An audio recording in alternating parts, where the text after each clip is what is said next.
The judge had barely finished speaking when Ethan Parker started laughing. Not smiling. Not looking relieved. Actually laughing.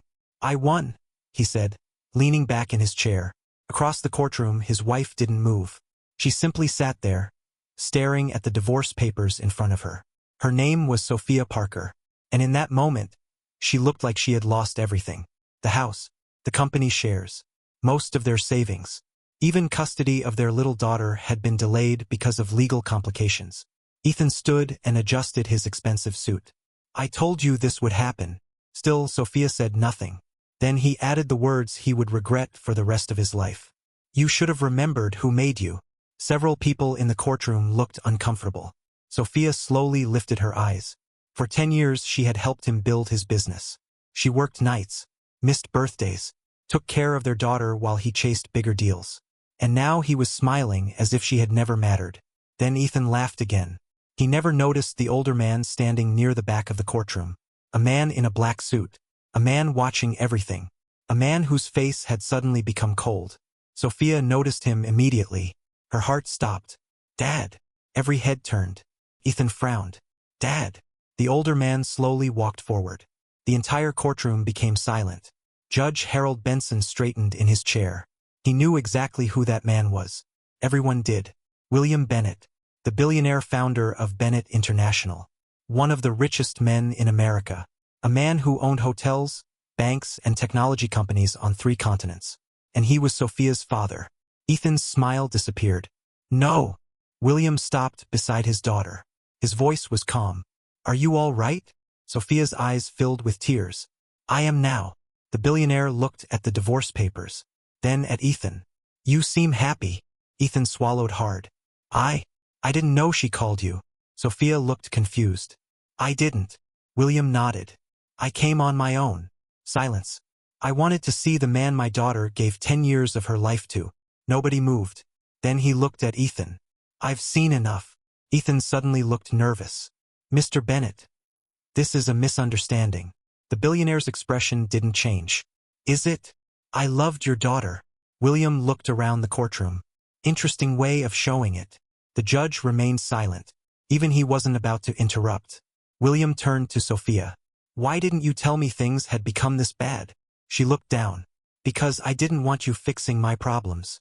The billionaire's eyes softened. "You've always been stubborn." A few people smiled. Then William looked back at Ethan. "Tell me something." Ethan nodded quickly. "Anything. When my daughter worked until midnight helping your company survive." "Where were you?" No answer. "When she sold her jewelry so you could make payroll." "Where were you?" The room became quiet. "When she stayed home raising your daughter while you traveled the world." "Where were you?" Ethan couldn't speak. William took another step. "You think you won today?" Nobody breathed. "You didn't win anything." Then he pulled a small folder from his briefcase. He handed it to the judge. "What's this?" the judge asked. "Public records." The judge opened it. His eyes widened. He looked at Ethan, then back at the documents. "Mr. Parker, is this true?" Ethan's face went pale. "What?" The judge removed his glasses. "Your company owes nearly $80 million. The entire courtroom gasped. Sophia looked shocked. "What?" William's voice remained calm. "He hid it." Ethan's breathing became heavy. "That's impossible." "No," William said. "What's impossible is thinking I wouldn't investigate the man divorcing my daughter." Sophia stared at Ethan. $80 million? He couldn't look at her. "You said the company was doing well." You lied." Silence. William continued. "The company is drowning in debt." He looked at Sophia. "If this divorce had happened 6 months later, creditors could have taken everything in your name." The room went silent. The judge slowly closed the folder. "So by leaving today?" William nodded. "My daughter may have just saved her future." Ethan looked like he couldn't breathe. Then the billionaire delivered the final blow. "You laughed because you thought you took everything from her." He looked directly into his eyes. In reality, she escaped with her life. Sophia covered her mouth. Tears filled her eyes. For years she believed she had failed. But now she realized something. She hadn't lost. She had been rescued. Ethan suddenly stood. "Mr. Bennett, please." "No. I can fix this." "No. Please." The billionaire's face became ice. My daughter cried herself to sleep for 2 years. Silence. She defended you to everyone. He took another step. Even to me. Sophia looked at her father. You knew. William smiled sadly. A father always knows. Tears rolled down her cheeks. Then he looked back at Ethan. And today, you laughed at her. The courtroom was completely silent. That is something I won't forget. Ethan's legs nearly gave out. He had spent years trying to impress wealthy people. And now one of the wealthiest men in America was looking at him like he was nothing. The judge cleared his throat. I think this hearing is over. Nobody moved. Sophia slowly stood.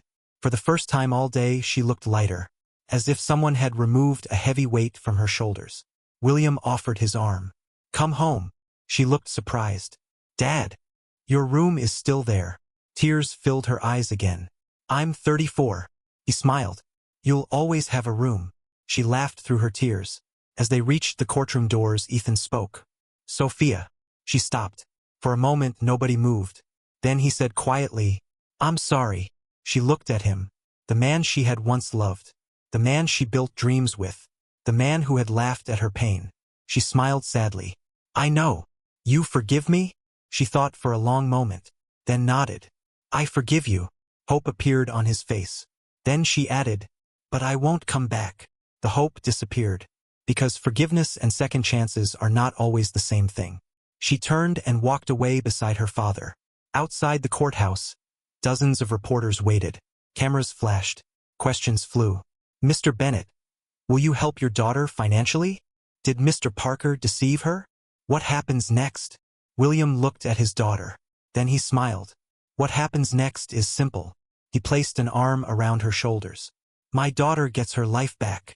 The next few months changed everything. Sophia moved into her father's estate for a while. She spent time with her little daughter. Started painting again. Started sleeping again. Started smiling again. And something amazing happened. She remembered who she was before she spent years trying to save someone who didn't want to be saved. One afternoon, she sat in the garden with her father. Dad. Yes. Why did you come to the hearing? He smiled. Because I had a strange feeling. She laughed. You flew across the country because of a feeling? I did. She held his hand. Thank you. He looked at her. You don't thank people for loving you. She smiled. Mom used to say that. She was smarter than me. Sophia laughed. For the first time in years it felt real. Peace. 6 months later, Ethan's company filed for bankruptcy. The empire he thought he had won disappeared. Meanwhile, Sophia started a small design business from her father's guest house. Within a year it became successful. Not because she was a billionaire's daughter, but because she had always been talented. She simply forgot. One evening, she hung a framed quote in her new office. It read, "The wrong people make you question your worth. The right people remind you of it." Because that day in court, a man laughed because he thought he had won. He didn't know a father was watching. He didn't know the truth was coming. And he didn't know that sometimes losing a marriage isn't the end of someone's story. Sometimes, it's the beginning of a much better one.